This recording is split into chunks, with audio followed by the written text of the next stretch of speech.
Yo, everyone, Andrew here, bringing you another video review, and today we're going to be doing Penguin, Pain and Prejudice, issue number 1 of 5. Take a look at this comic cover right here. Now, a lot of people were wondering if I was going to pick up this Penguin miniseries, because I said that I was going to pick up everything Batman related or part of the Batman family. And while I did tease with people here and there saying, I don't know, or maybe, no, in reality I was going to pick up this Penguin mini. I was just going to wait a little bit because I didn't quite have as much money as I wanted going into this week for comics. But yes, I did pick up this Penguin mini, and just like the Huntress mini, this is going to last for only a set amount of issues, a total of 5. Now, before we actually get into the issue itself, let me talk about the Penguin. I always found the Penguin to be one of the more interesting and fun characters of the Batman Rogue Gallery. Not only is he a traditional Batman villain, but he's also a Batman villain that works differently than, say, Joker or Two-Face or Bane, in that he's kind of the evil, opposite representation of Bruce Wayne. Bruce Wayne is the best that society can produce. He's charitable, he tries to produce jobs, he helps out the community, and he tries to build the city up. He is the best that the community can produce. The Penguin is the opposite. He's the worst that the community can produce. He's a criminal, a crime lord, a crook. He controls a bunch of businesses, but they're all fronts for his evil works. He is politically, socially, economically the opposite of Bruce Wayne. And that makes him fun. It's like a game of chess between the two. They really don't like each other, obviously. They're enemies, but at the same time they have to tiptoe around each other. It's a lot different than if you went up against a Joker, which can be a psychological villain, can also be a very physical villain, or Two-Face, or Bane, or Ra's al Ghul, who can be very physical villains. Joker is a lot more on the psychological aspect, or at least the strategic aspect. I always found him to be cool in that sense.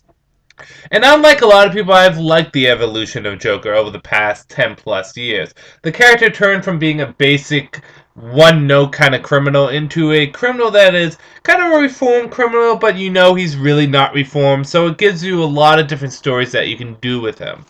The question is this: with this DC relaunch, how much of the Penguin is going to be intact? And in addition to that, if they change anything, is it for the better? Well, we're going to have to just wait and see.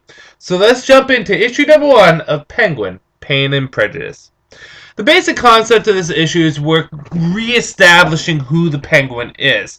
Not much is changing so much. Actually, a lot of it stays relatively the same, just more or less updated. The story goes back and forth between Penguin being a baby and a child to him being the Penguin. We get to see as a child of how he's being treated by his father, by his brothers, and by his mother. And the only really good relationship he had as a child was with his mother, the only one who loved him unconditionally. His father didn't care for him at all. His brothers teased him and beat him up. And the kids at school teased him and beat him up also. Again, this is stuff that we know about the Joker, but the way he's handling this is a little bit more different. It makes him kind of tragic.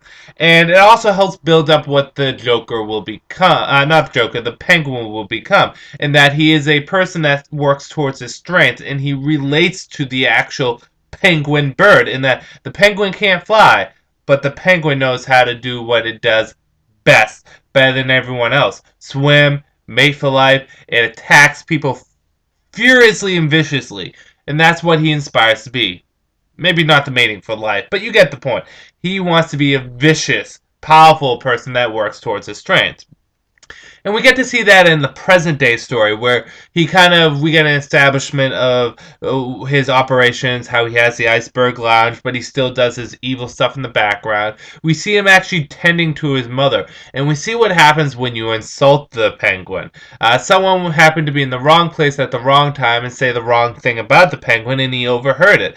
And as a result, well, I'll just leave exactly what happens to the guy, but it's absolutely devastating. So this gives us a little bit of a reestablishment of who the Penguin is. This all leads up to a confrontation with Batman at the very end of the comic. So, let's get into the good, the bad, and whether or not you should get it. Good. Um, the flashback scenes were great. This makes him feel like a very tragic character and a very sad character. His childhood really kind of sucked.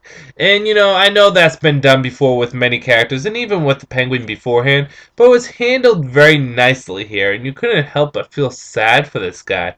Just absolutely depressingly sad for him. And then the future stories, very nicely told on this guy is someone that people get pissed and scared at. He is a force to be reckoned with.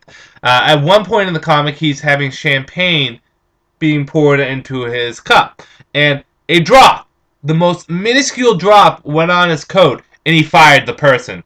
Just to show you how powerful he is. Penguin can get what he wants, when he wants, and how he wants, and there's no one he's scared of. Well, almost no one. Sorry, a little glitch there in my video recording, but like I said, Penguin isn't scared of anyone. Well, almost not everyone. He is scared of one person. I'm sure you guys all know who that one person is. But the really reestablishing him as a dominant, powerful, corrupt individual really looks good. The art in this is really grim, and it really sets the mood very nice. Very, very nice. Bad. I can't think of any. Out of the two minis that came out, the Huntress mini and the Penguin mini, I would actually say the Penguin mini was better. It reestablished the character. It gave us stuff we already know, but gave it in a different light. The art was great, the atmosphere was great, and we got a lot of content within the first issue, which does make me kind of wonder what's going to happen with issues number 4, 5, 2, and 3, and all the other issues. I mean, really, where are we going to go from here? Um, it would have almost been kind of better if they did something which was a 5-issue story arc, which actually just dealt with the Batman villains, their origins, and where they are now. But on the whole, this issue was great. I am curious to see what happens with issue number 2, and if you want to pick up anything this week and just give yourself a something new and different, Penguin, Pain and Prejudice is a good place to go. Batman fans, I definitely recommend this because this is going to be, I don't want to say the origin of the Penguin because it's not, it's set in the present day, but this is the re-establishment of the Penguin. So yes, Penguin, Pain and Prejudice, good comic. Definitely pick it up.